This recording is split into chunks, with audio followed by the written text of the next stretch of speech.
Hannibal, the man who nearly destroyed Rome. What if I told you that greatest empire that once dominated the world in ancient times almost met its end? But before the empire, before the glory, before the legend, there was a moment when Rome almost fell, and it trembled in fear because of a single man. A man who crossed mountains no army had crossed. A man who annihilated Rome's legions again and again. He was Carthaginian. His name was Hannibal Barca. And this is the story of the man who nearly destroyed Rome. Welcome to Echoes and Tales of History by Bright.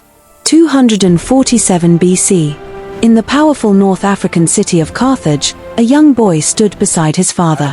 His father was Hannibal Barca, a respected general determined to restore Carthage's strength after defeat in the First Punic War. Before leaving for campaign in Spain, Hamilcar called his son forward. The boy was 9 years old. He made him swear an oath that he would never be a friend to Rome. That promise was not symbolic. It was personal. Rome and Carthage were rivals, two superpowers competing for dominance in the Mediterranean. But for Hannibal, this rivalry became destiny. He would grow up not just studying warfare, but studying Rome. Hannibal grew up in Spain, surrounded by soldiers. He learned leadership early. By his mid-20s, he commanded armies. He was strategic, observant, calculated. When tensions between Rome and Carthage reignited in 218 BC, Hannibal knew one thing. If Carthage fought Rome on Rome's terms, they would lose. So he chose unpredictability. Instead of attacking by sea, he decided to invade Italy by land. But not through open plains, through the Alps. It was considered impossible, which is exactly why he chose it. Hannibal left Spain with tens of thousands of troops, infantry, cavalry, and war elephants. The journey through southern Gaul was difficult, but the Alps were merciless. Freezing temperatures, steep cliffs, hostile tribes. Supplies dwindled. Many did not survive the crossing. Yet Hannibal endured alongside his men. He shared their hardships. He led from the front, and against all expectations. He emerged into northern Italy. Rome was stunned. No foreign army had entered Italy like this in generations. Hannibal had done what no one believed possible. But crossing the Alps was only the beginning. Over the next 2 years, Hannibal defeated Roman armies repeatedly. Then came 216 BC, the defining moment. The two forces met at the legendary Battle of Cannae. Rome assembled one of the largest armies in its history. They outnumbered Hannibal significantly. Confidence filled the Roman ranks. But Hannibal had prepared carefully. He arranged his troops in a deliberate formation, allowing the Roman center to push forward. Then, at the critical moment, his forces closed in from the sides. The Roman army became surrounded.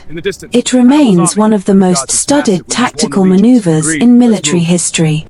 Rome was shaken to its core. Allies questioned Rome's power. For the first time, the survival of the Republic felt uncertain. After Cannae, many expected Hannibal to march directly on Rome. But he did not. Why? Rome's walls were formidable. He lacked heavy siege equipment. And reinforcements from Carthage never fully arrived. Instead of surrendering, Rome adapted. They avoided direct large-scale battles. They rebuilt.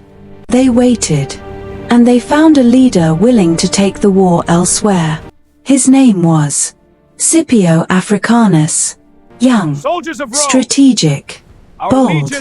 Scipio attacked Carthaginian forces in Spain. Then he did something unexpected. He invaded North Africa. The threat to Carthage forced Hannibal to leave Italy after nearly 15 years. The stage was set for one final confrontation. In 202 BC, the two generals met at the Battle of Zama. Scipio had studied Hannibal's tactics.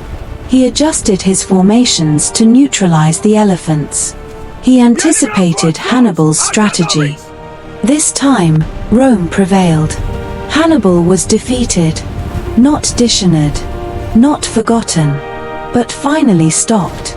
Rome survived, and from that survival, Rome began its path toward empire. Rome rose as the dominant Mediterranean power. Hannibal lived on, but Rome never forgot him. Even in exile, they feared his influence. Hunted and politically cornered, Hannibal chose not to be captured. In 183 BC, he took poison rather than become a Roman trophy. According to tradition, his final words were calm. "Let us release the Romans from their anxiety." He became a legend not because he destroyed Rome, but because he proved it could be shaken. His strategies are still studied today. His name still echoes through history. Hannibal Barca, the man who nearly destroyed Rome. If you enjoyed this journey into history, subscribe to Echoes and Tales of History by Bright, where the past is not forgotten. It echoes, and every tale still has the power to shape our future.